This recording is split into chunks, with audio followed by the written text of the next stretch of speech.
Hola, yo soy Baudi y tengo algunas dudas sobre la transmisión de información. ¿Alguien de ustedes podría ayudarme, por favor? Hola Baudi, nosotros somos estudiantes de la Universidad Industrial de Santander y podemos colaborarte con tu inquietud.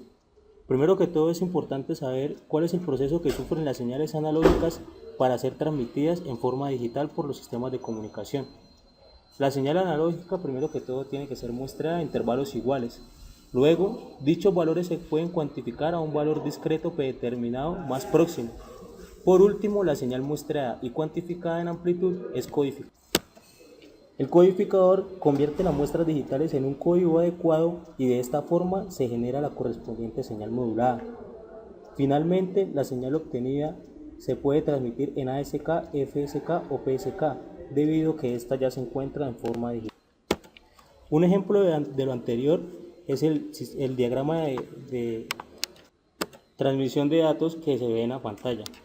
Como puedes ver, las señales de entrada son señales analógicas que salen de unos micrófonos, pasan por un muestreador TDM que a su vez le aplica a un compresor de LIA que lo que hace es disminuir los niveles altos y aumentar los niveles bajos para que estos puedan ser cuantizados y posteriormente ser modulados por un modulador PCM. Se realiza la respectiva transmisión y finalmente llega al cable coaxial, que es donde se transmiten los datos hasta un receptor. Finalmente se realiza un proceso inverso para obtener las señales de salida, que son las que tú oyes en el auricular cuando hablas por teléfono. Tengo entendido que el ruido es un gran problema en las comunicaciones digitales. ¿Cómo interfiere dicho ruido en la señal transmitida? Como puedes ver en la imagen, el cable coaxial en nuestro sistema representa el canal de comunicación. Existen diversos fenómenos que pueden presentarse en un canal de comunicación. El ruido es uno de ellos. El ruido es una señal formada por una mezcla aleatoria de longitudes de onda. Es una señal que no contiene información y que perturba la señal de información que se va a enviar. Existen varios tipos de ruido, pero en los sistemas de comunicaciones, en este caso específico, en los sistemas de comunicaciones digitales, uno de los que más interviene es el ruido blanco gaussiano. Este ruido tiene unas características que lo hacen de importante estudio en los sistemas de comunicaciones. Por ejemplo, que el ancho de banda es infinito, que la potencia promedio es cero y que la media aritmética es cero. Por esto, uno de los mayores retos de los sistemas de comunicaciones es, a una señal que ha sido corrompida por una señal de ruido, extraerle la señal de información que nos interesa. Por esto, una de las formas más prácticas que surgió fue la implementación de un filtro de acoplamiento. Bueno, pero ¿qué es eso del filtro de acoplamiento? Baudi, un filtro de acoplamiento es un sistema que ayuda a elevar la potencia de los datos de entrada en comparación con la potencia de la señal de ruido para que de esta manera el receptor pueda saber o discriminar qué son datos y qué es ruido. Como puedes ver en la pantalla, hay una señal GET que está siendo corrompida por una señal de ruido blanco WT, y esta suma se está generando una señal XDT, que es la que va a entrar a nuestro sistema de comunicaciones. El proceso es el que ves a continuación. La misma señal que teníamos en un inicio, que era la onda PCM, sumada con una señal de ruido blanco gaussiano, al pasar por el filtro de acoplamiento, la señal que nos interesa, la señal de información, es multiplicada en su amplitud por un valor de K, que comparado con la amplitud de la señal de ruido es mucho mayor. De esta manera, al salir del filtro y ser muestrada, el receptor puede saber, mediante un decisor de umbral, que es un sistema que me ayuda a decidir si los bits son unos o son ceros, me permite en el receptor saber cuáles son los datos de información y cuáles son los de ruido. Bueno, ¿y es que existe algún otro fenómeno que distorsione mi señal enviada? Bueno, Baudi, otro fenómeno que afecta en la transmisión de señales son las interferencias. las cuales son una forma de ruido externo que, como su nombre lo indica, se encarga de perturbar o estorbar la señal. También se presentan interferencias internas, conocidas como interferencias entre símbolos. Esta es un tipo de interferencia que se presenta tanto en el transmisor como en el receptor, como en el canal, el cual es un fenómeno en donde las señales pasan por filtros no ideales que perturban o afectan la salida de la señal. Como podemos ver en la imagen que hay en pantalla, se muestra una señal de entrada NRZ que va a ser transmitida. Cuando se transmite a través de un filtro perfecto, se muestra la señal de salida del filtro perfecto. Pero cuando la salida pasa a través de un filtro que no es perfecto, la señal me afecta, me distorsiona la información que está siendo transmitida. La señal que se transmite a través de un filtro imperfecto me genera una dispersión de energía que se solapa con los símbolos vecinos, causando una interferencia. Esto puede afectar la habilidad de un detector para diferenciar entre un símbolo y otro y puede ocasionar que se generen errores en la detección de la señal, como si la señal estuviera perturbada por un ruido. Bueno amigos, ¿y existe algún método para quitar esta interferencia? Bueno, Baudi, una alternativa para eliminar la interferencia intersímbolo es el filtro de Nyquist. La representación de este filtro de Nyquist es la función que estamos viendo en pantalla. Una forma de onda que cumple con esta característica y que me produce una interferencia intersímbolo igual a 0 es la función sin, que es representada por esta ecuación que estamos viendo en pantalla. Esta función tiene una respuesta en el tiempo y una respuesta en frecuencia, que son las gráficas que estamos viendo en pantalla. Si la forma de onda recibida se muestra en los instantes de tiempo 0, más o menos t, más o menos 2, los símbolos no interferirán entre sí. Pero esto, a pesar de ser una solución positiva, genera dificultades. Lo malo es que el filtro de Nyquist es ideal, ya que presenta dos problemas que lo hacen difícil en el diseño. El primero es que este filtro requiere que la característica de la magnitud sea plana en el intervalo de -1 a 1 y 0 en cualquier otro lado. Esto es irrealizable físicamente en virtud de las transiciones abruptas en los bordes más o menos. El segundo problema es que la respuesta en el tiempo de esta señal disminuye con una razón de 1 sobre t para un tiempo grande, originando una baja razón de decaimiento, lo que también es producto de la discontinuidad de la respuesta en frecuencia de -1. Hola Baudi, déjame ahora orientarte en un problema que no hemos tenido en cuenta hasta este momento. El filtro de Nyquist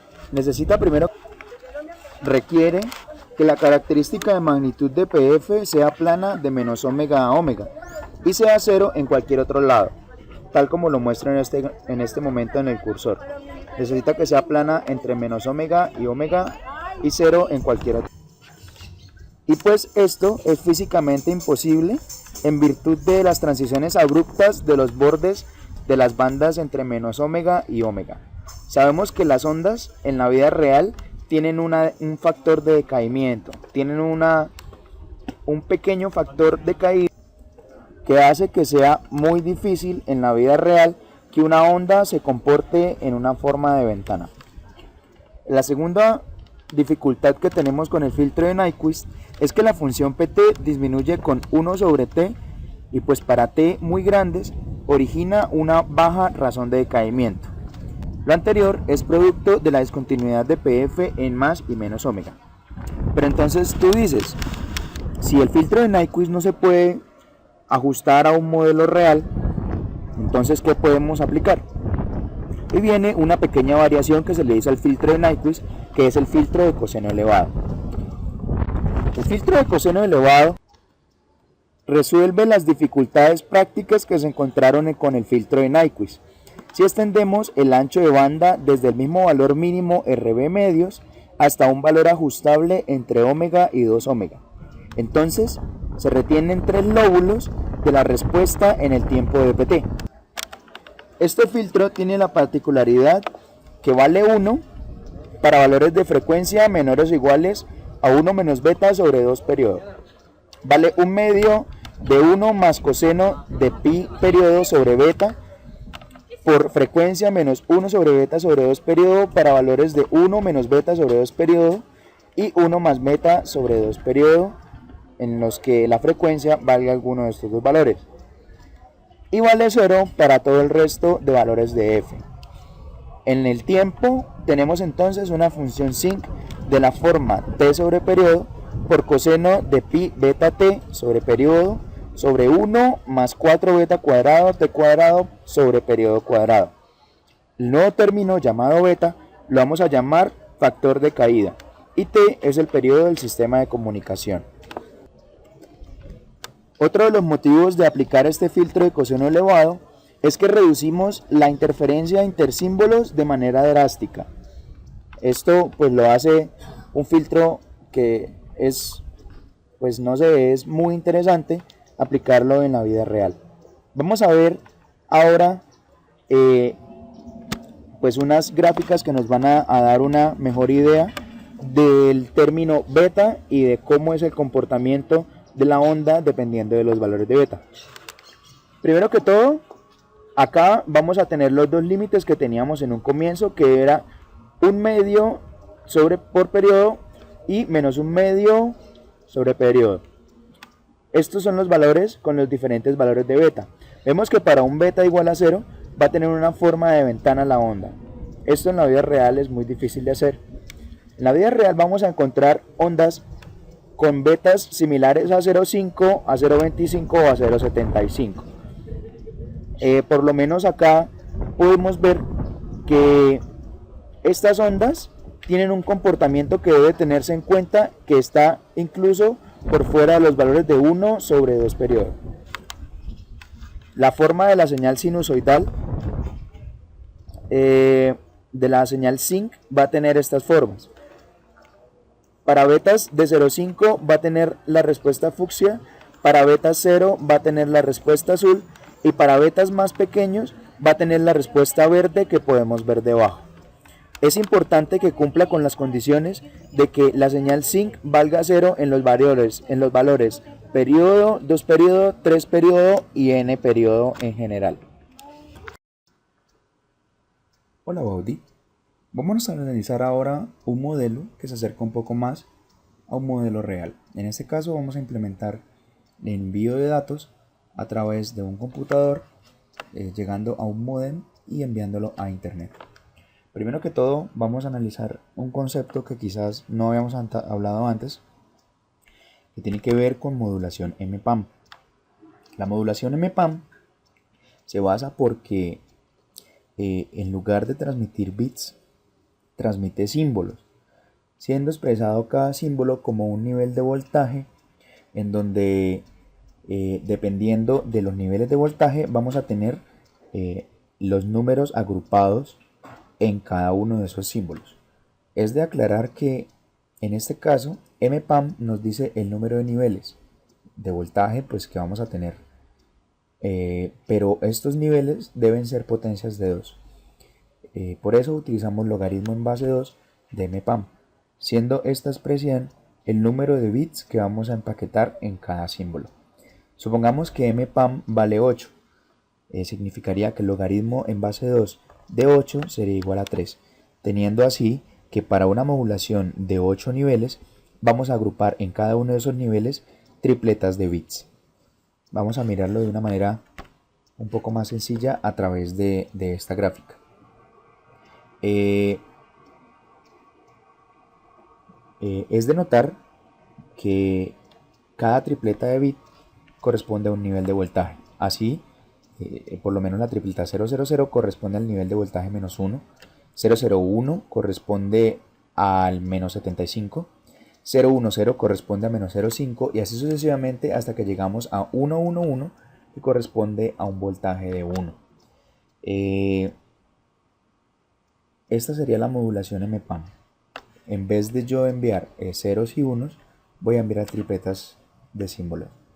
En nuestro caso concreto, MPAM va a ser igual a 4, lo que nos va a garantizar que vamos a enviar paquetes de 2 bits, de 2 símbolos. Perdón, que vamos a enviar símbolos con paquetes de 2 bits. La construcción es la misma. Tenemos un TX idéntico con un valor de ganancia. Tenemos un cable coaxial con pérdidas, con potencia de ruido, con un ancho de banda. Y tenemos un concepto que tampoco hemos tenido antes en cuenta, y es el concepto del filtro de coseno elevado. El filtro de coseno elevado es el filtro aplicable a modelos reales del filtro de Nyquist. En este caso, el filtro de coseno elevado está compuesto por un integrador y por un decisor de umbral. El integrador lo que va a hacer es sacar el área bajo la curva, teniendo como márgenes la duración del bit, en donde esa área me va a garantizar, me va a dar una certeza mayor de si el nivel que tenemos corresponde a un nivel específico en la modulación MPAM. Es decir, el área bajo la curva me va a dar con toda certeza el nivel que yo estoy transmitiendo a través de ese cable coaxial. El segundo componente es un decisor de umbral, tal como lo hemos trabajado siempre, y se hace un pequeño delay que nos va a permitir que los bits lleguen de una manera correcta para que analizar, por ejemplo, Vertool no nos salgan errores grandísimos, ya que hay un pequeño delay entre la señal transmitida y la señal recibida. Por último, aquí vamos a tener un modem RX con una configuración similar al del modem TX, y de aquí viene internet. Vamos a analizar el osciloscopio para mirar paso a paso cada una de esas etapas. Bueno, primero que todo, esta gráfica de arriba serían los bits que voy a transmitir. Esta gráfica que continúa es los bits que voy a transmitir empaquetados como símbolos en esta modulación MPAM. Recordemos que nuestro valor de MPAM fue igual a 4, lo que nos va a garantizar 4 niveles que se pueden evidenciar aquí. Vemos aquí, por lo menos en esta parte, se pueden ver 1, 2, 3, los 4 niveles. Esta es la señal enviada. Esta es la señal que sale del cable. Vemos que es una señal con mucho ruido, que es casi irreconocible a la señal transmitida, o por lo menos a la señal a la que se le hizo la transmisión MPAM. Y por último, esta es la señal recuperada. Vemos así que el método del coseno elevado es muy bueno porque me permite pasar de esto a esto. Obviamente se le hace un proceso de demodulación MPAM para poder conseguir nuevamente los bits de los que se estaban transmitiendo. Algo que podemos analizar también es el diagrama de ojo, que nos va a permitir ver de una manera correcta, ver de una mejor manera, mejor dicho, por qué se le hace el integrador. Entonces vamos a correr el diagrama de ojo. Vamos a parar y vamos a correr nuevamente.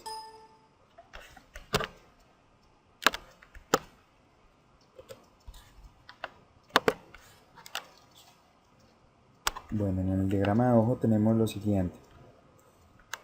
Tenemos primero que todo un diagrama de ojo triangular, porque sabemos que después de un integrador el diagrama de ojo se comporta de esta manera.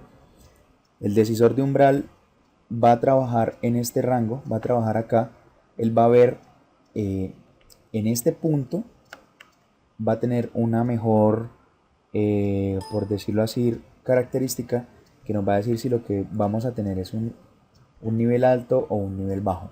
Pero para poder hacer eso tenemos que ajustar este pequeño corrimiento que está acá, que es aproximadamente de 2 microsegundos.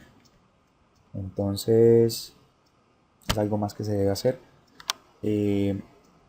Por último, me resta decir que todo está, aunque la teoría y la práctica están hechas, es trabajo de cada quien, incluso es trabajo tuyo, Baudi, estudiar un poco más a fondo, ayudándote de este material del montaje, que lo voy a dejar en la descripción del video para que pueda mirar de una mejor manera todo lo aquí planteado.